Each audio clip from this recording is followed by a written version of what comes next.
Did you want to transition into the economy? Because I feel like that's a good segue, John. Because you That want to talk that about like why is nobody acknowledging we're on the edge of a recession? That is a wonderful segue. Also, Keegan, I love that you like started this. I don't know if this was live when you said this, but you're like, I sometimes don't know what to say, and you've been nailing it this whole time. So that, Thank you. but the economy. So we had a reader mailbag question come in. It was pretty simple. So if you guys want to send us, I always say reader mailbag. I don't know why I do that. No one reads the show. They either watch or listen to These it. people wrote letters to the editor, John. But reader mailbag question came in, and it was, what the hell is going on with the economy? Are we going into a recession? It looks like we are, but it feels like everyone is also acting like we are not. And that is really real. Like, I was a kid in 2008, and I since learned about what happened more as an adult. But as a kid, when it happened, I have the most distinct memory of my dad coming home in a state that I had never seen him in before. It was morose. It was like, as a kid, you're like, I can't comprehend what's going on entirely, but I know it's really fucking bad. How old were And you? that is not happening right now. However, everything else is. The stock market is plummeting. The all of like the prices are going up. Like these are one of the other things where I'm like, these are tangible, undeniable facts of life that are affecting us all. I think it's maybe happening so rapidly that people are like need to be shocked into it to understand what's going on because it's just happening so fast. But like, I don't know. I it's bad, guys. Like it is bad. We I know a lot of people who work in like investments, like they're like, let's prepare for really bad times. And people talk, right? People talk with their words, they talk with their mouths, they also talk with their money. And the people who control the money in this world, they're not putting in the future. We see stocks that are associated with Donald Trump, like his own companies, like Tesla, Palantir, like they are down more than the rest of the market. And investors are stating very loudly they don't think things are going in the right direction here. But they're not saying it with their words. The media is reporting on it as if it's just a wishity-washity, who knows what's going to happen sort of thing, which it kind of is. But like, I understand why people are confused. And I'm personally very worried about the economy. It's going to hurt a lot of fucking people. And I don't know what happens when people start realizing that. TJ, what do you think? Well, I think a lot of it is that the indicators of the recession are there, but it's not here yet. I think that's really that people like, I don't know, and we may have gotten kind of numb to recessions and stuff too. We've had several over the last 25 years or so. So people are like, oh yeah, the economy's going down, and what's different now, I think, it was exactly what I just said, is that people before like 2008 or so, they had like this American dream thing. Everyone thought, okay, I'm going to put my nose to the grindstone. I'm going to get out there. I'm going to follow all the rules and I'll be successful. No one really believes that anymore. No one really thinks that. So if it gets a little bit worse than it is now, it's like, oh yeah, of course it is. Of course it's going to get worse. No one, which does fuel a lot of the nihilism of the Trump folks. It's like, well, if I can't have any bread, at least give me the circus. And they're going to just, travel down that route.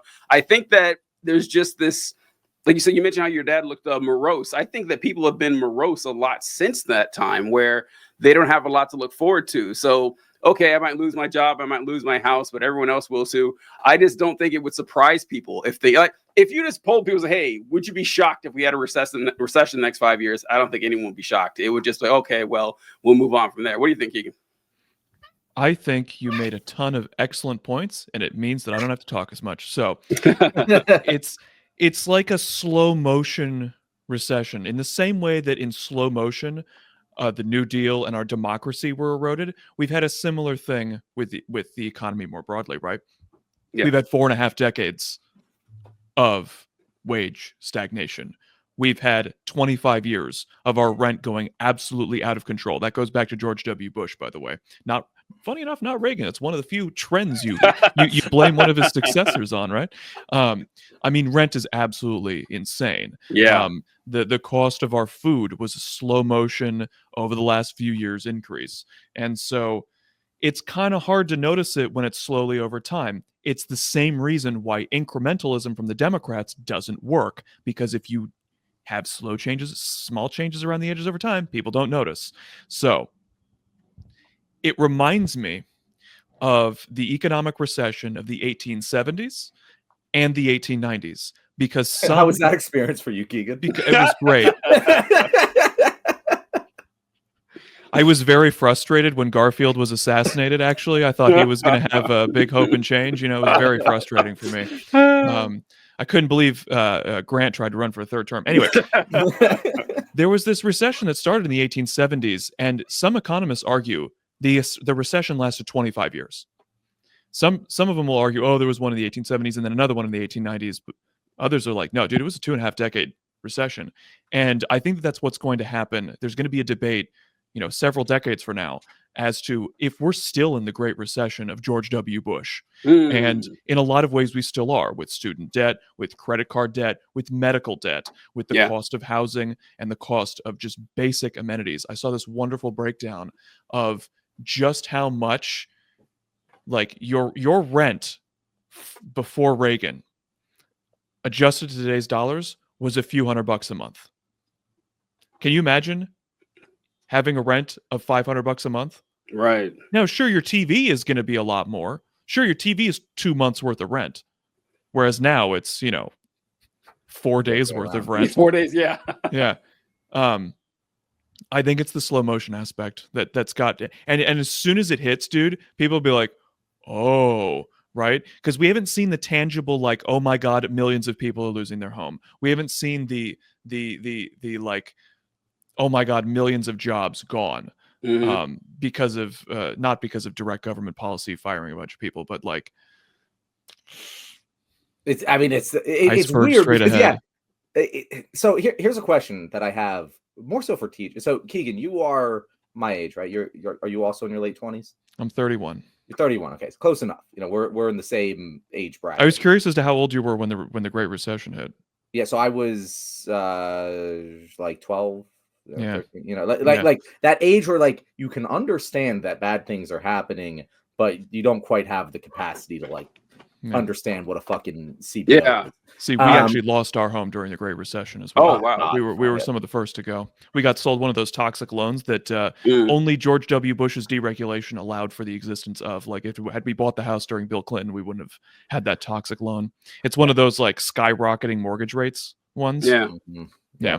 And people, you know, people will say, like, oh, well, you shouldn't have done that. And you know what? That's like a fine argument. We can have that argument about, like, most people don't have the financial literacy to understand that kind of stuff. Exactly. Like, most people make predatory behavior. But even then, it's like, it fucked you as a child, and it's like, how did you deserve that? That doesn't make any fucking sense. It's also whatever. We don't. We also had extenuating circumstances regarding an abusive father thing that required us to buy a house. So, you know, got extra messed up. And that's on that why one too. Keegan became interested in the psychology of politics. Actually, though, yeah, but having a narcissist of a dad will make you try to understand motivation. That is for sure. And that's all I care about, is why are conservatives motivated to be conservative? And a lot of it's just they don't care about anything. They just want to hurt other people. It's just like what TJ said. They don't have a hope for a better future. They don't care about the future beyond their own life. So they just want to hurt the people that make them feel bad, inferior, what have you. It's why they hate liberals, because liberals keep being right and liberals keep being condescending about being right. It's interesting because it's like, I think that is a very, I don't know, because we had fascism back in the day, you know, and it had a resurgence, and it's interesting how it happens primarily in nations that were once pretty well off and are on the decline. Because it's like, I feel like that sense of being well off is very key to that nihilism, but also you need to be in decline to have something to rage against enough. And it's this very, like, you need to have the right temperature for this sort of resurgence thing. But I want to move on for that, because I want to get back to the economy, because I do want to do ask this question because I, as someone who kind of just lived this, like this was I was into my adult thinking phases during the recession. And in my mind, it's never went away. And I know that there's many economic metrics you can point to and be like, things got better. And they did get better. But my mindset was molded by the Great Depression. Not the Great Depression, I'm sorry. The Great Wow, Recession. you were making fun of me for I know, being right? old, for being in the 19th century, huh? My mindset was I molded am by the the Great youngest Recession. person on the panel for a change. How about that? It feels right. Like housing prices never went down. And that's not something I fucking worried about back then. So I didn't learn about the housing problem until later in my life when things had gotten better. And then I enter the adult world and it's like, shit, this is better, And so like, I want TJ, like, do you that it been kind of the same thing the whole time? Can you compare your adult life to before the Great Recession? So like, how did that feel? Did it feel different than it feels now? You know what I mean? Yeah, so I would have been 25 when the Great Recession hit because it started in 07. Then, people started losing their houses in 08 and everything. And what I remember back then, like before that, people were really, like I said, they were optimistic. People got out of college. When I got out of college, people never dreamed that they could possibly have a lower standard of living than their parents. Like there's no way. Like your average person thought that. And a lot of folks my age and younger had houses by that time, which is kind of unheard of today. That people under 25, like it wasn't odd to see them with houses. I knew several people that I went to school with who had houses. A lot of them lost them. A lot of them lost their houses. I'm not going to say most, but a sizable chunk, a sizable percentage of people who I knew back then lost houses before they turned 25. So when that's on your mind and everything, people have been, then rent price started going up and people they've lost a lot of hope. I think that it's wildly different now than it was back then because people don't graduate from high school, let alone college, with any hope that things are going to get better. I think about this with the housing, that the folks who I knew, like not even the folks younger, is that, okay, you guys are around, late 30s, early 40s or something. How many of you think that given your current financial situation right now, that in the next, 30 years, 25, 30 years, you're going to have enough money to comfortably retire? Like, do you have a job that pays a pension? Probably not. How's your 401k looking? Probably not great. And even if it did, it's not going to be enough. Social Security will be here. Before anyone said Social Security is not going to disappear. People always say this, that Social Security is going to be bankrupt in 10 years. It's not. All right. Yeah. The trust fund for Social Security runs out in roughly 10 years, I think 2035 or something. But even if they don't fix anything, which they should, but if they don't fix anything, you're going to get 85% of your Social Security payments for the next 75 years. Like you're going to get Social Security money, but that's not going to be enough for you to live off of. And we all kind of know this. This is like a weird thing that people aren't panicking about this, that folks who are 40 years old, 25, 30 years from now, you are not going to have enough money to survive. You're going to have to work until you die, and everyone kind of knows it.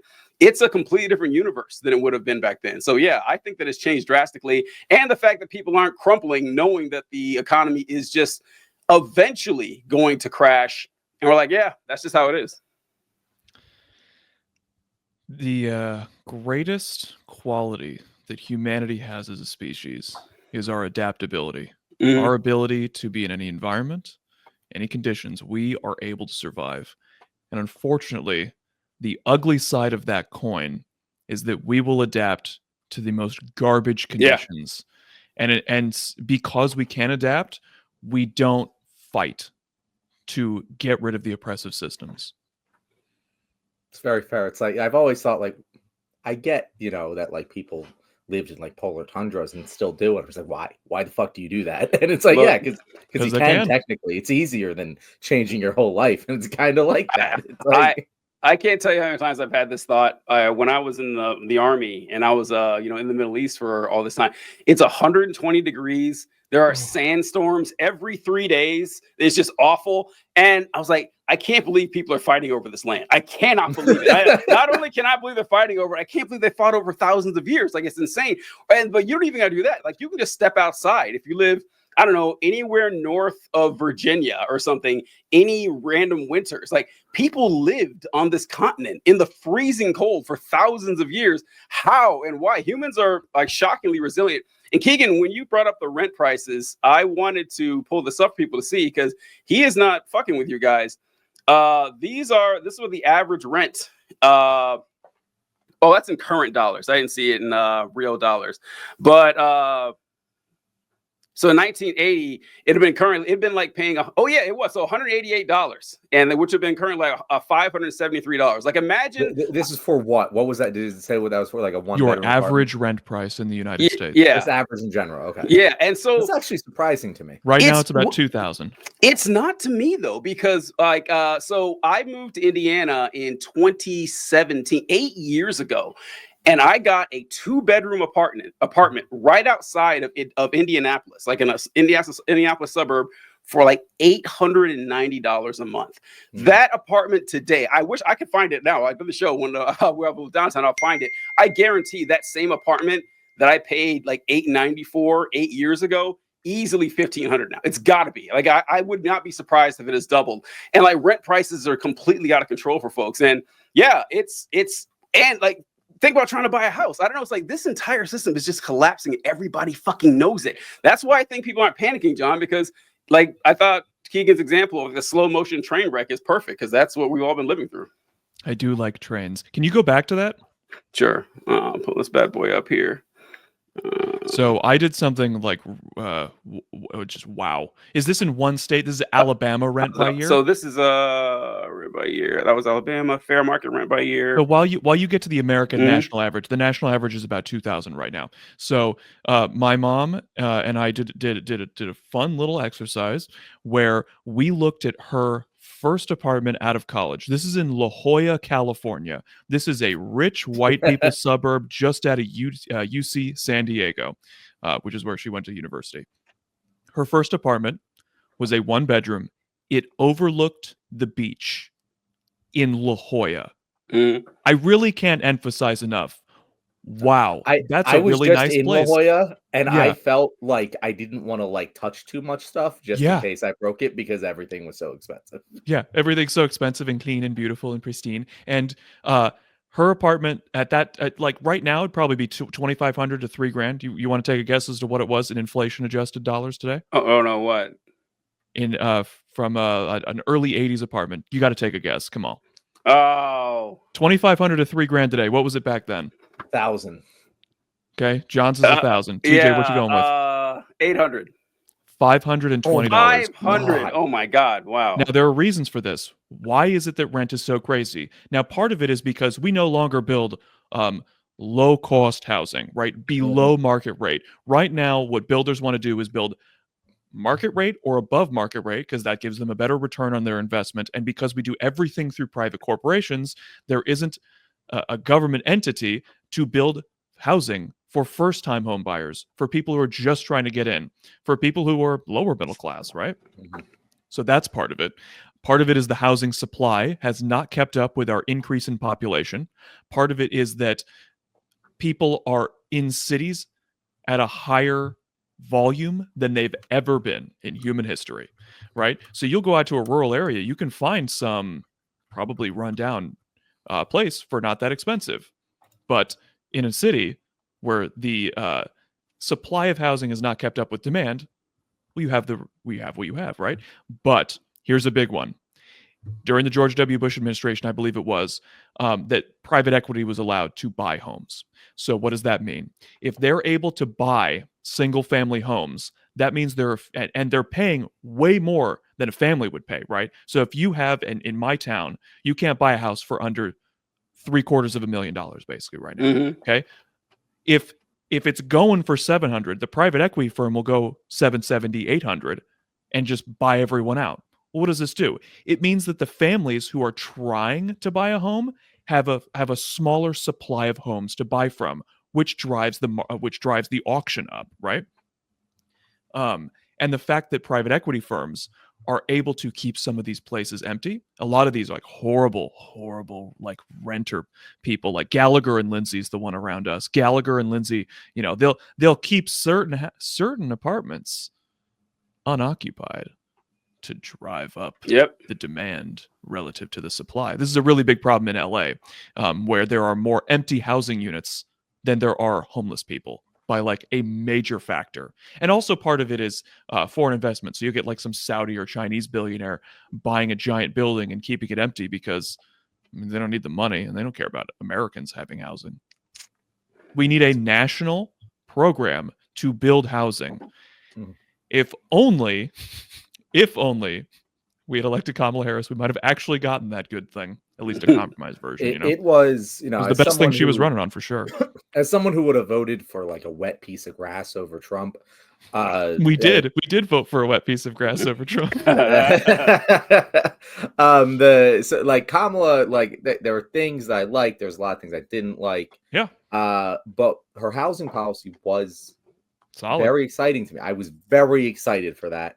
But it didn't happen. It's not going to fucking happen. And something that I need the Democrats in our audience right now, the more liberal leaning Democrats, all two of you, I just want to say that this is your fault. This is very much like something that you guys did. And maybe not you specifically, but people of your ideology that came before you stopped us from building housing.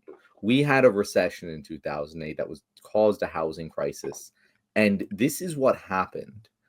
Damn it, it's so small. It always does this. That's Give what me a she second. said. Oh. I thought I had this prepped, and then it come on the screen. Oh my goodness. Command plus. So if we look at this, it's basically staying through 1980 to 2000. We're building relatively about as much housing as we need as the population grows. Then in 2000, well, there's this one might call a bubble, right? And then the bubble burst and we had the housing crisis. We had the recession, and 2010 goes by and we're no longer building enough housing to keep up with supply. And look, we're still going down. We just started going up, and that's just going up directionally. We're still building far less housing than to keep up with the population while housing is continuing to get more expensive. And the reason we're doing that, Keegan's definitely correct. It definitely does come from just private equity buying housing or whatever, but a lot of it is private equity tied into the fucking local government zoning laws that don't allow us to build more housing. And let me just make a very honest case for why this makes no fucking sense. If you are someone who knows anything about investing, anything at all, like the most basic fucking shit, it's one of the key parts of investing is to, when times are tough, you want to be buying shit. You want to be buying shit because it's cheaper. And when times are good, you want to be tightening your belt because you know the bad times are coming and shit's going to get cheaper, right? And all we have to do as a fucking country is wait for the inevitable recessions. And when that happens, we have to tax more when we're doing good, and no one wants to fucking do that. But we're going to spend the money during the economic collapse anyway. We already know we're going to do this. We already know we're going to do stimulus packages. We did it in 2008. We did it during COVID. And that's a good thing. But if you plan for this, you set the money aside and you're like, we're going to build a shitload of housing when it's the cheapest possible time to do so. If we had done that during COVID, we'd have the housing crisis fucking solved right now. When everyone was adding additions to their home and all this shit, we could have been building new housing if we'd planned for this, but we didn't. And now housing prices stay high. So John, I like what you're talking about is, and just to crystallize, it's like what you're talking about is what the country should be doing, right? What the government should be doing, right? And listen, you lefty. Oh my God, you're so biased. You say that stimuluses and jobs programs work during a recession. You only say that because it worked literally every time it's been tried. Literally every time. Works big and beautiful. Here's the problem right now, okay? Here's the reason why we're not getting it, is because greedy homeowners who are largely of the boomer generation, they want their housing prices to stay very high. They clearly don't care about what happens after they die. Just look at how they vote about climate change, right? Yeah. They don't care if the entire country burns. It's so bizarre to me because they're not even selling their home anyway. It's literally just a status thing. It's literally just, I have this thing and I want it stay at its value. It's like oh my god, it reminds me. I just listened to a podcast on the Beanie Baby craze. Oh yeah. Do you know about this? So in the Oh late yeah. 90s, there was this giant craze of Beanie Babies, and a big thing about it was Bro, I was they one of would the kids driving the craze, Keegan. Yeah, they I would- fucking love those things. they would limit the supply so that on the news they would report a story about, oh my god, they sold this Beanie Baby for $1,000, and so people got the collector mindset. Oh, if I buy this now, it'll be worth more later. Yep. These Beanie Babies are an investment. And this is a big thing with the boomer generation. The idea of collecting things because they will later on be worth more value was a thing that exploded culturally under Reagan in the 80s. And it's something that still infects their brain today. And they have taken that to their housing. They're not going to sell their house. The value of the house doesn't really matter. It's all about just their collector mindset, man. We gotta keep all the value. I don't care if it hurts the millennials. They keep pointing out how I'm stupid anyways. Fuck them.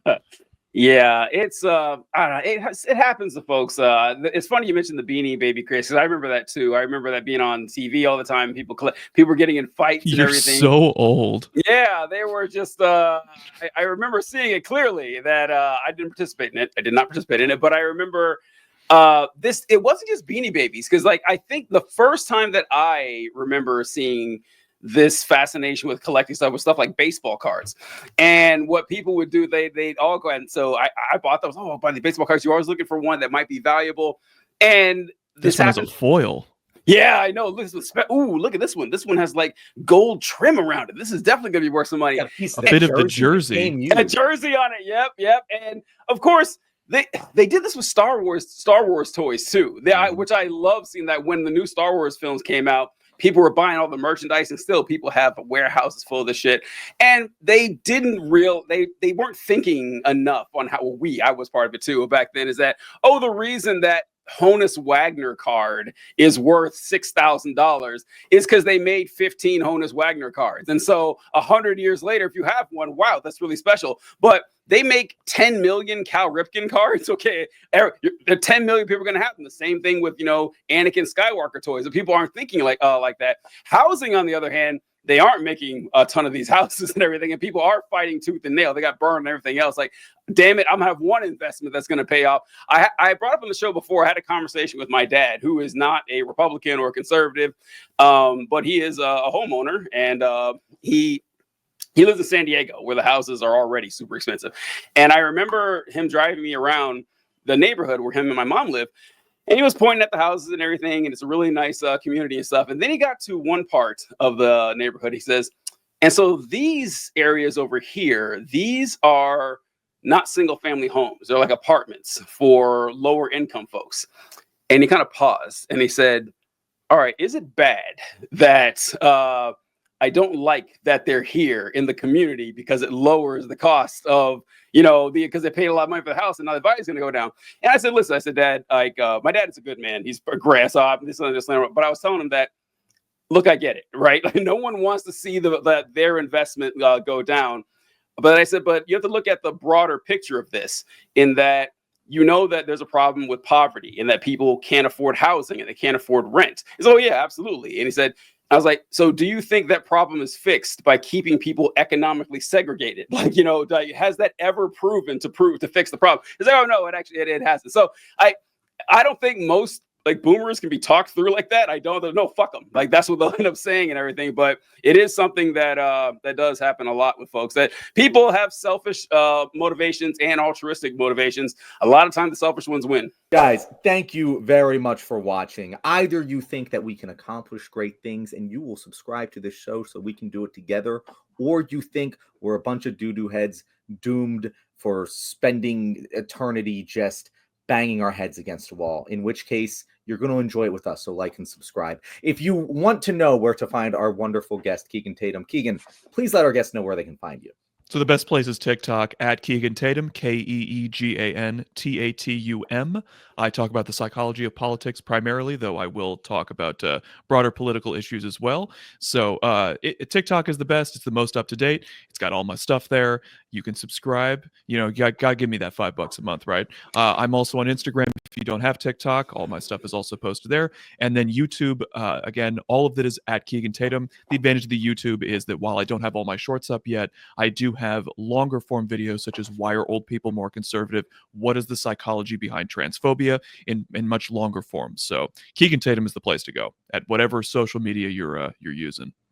Thanks so much, Keegan. And folks, thank you for watching the show. Feel free, please check out our sponsors, George Soros, Scott's Burgers in Bixby, Arizona, the Keegan Tatum Foundation, and Conservatory of the Ozarks, where in theory, they can get you to the moon. Catch you guys later.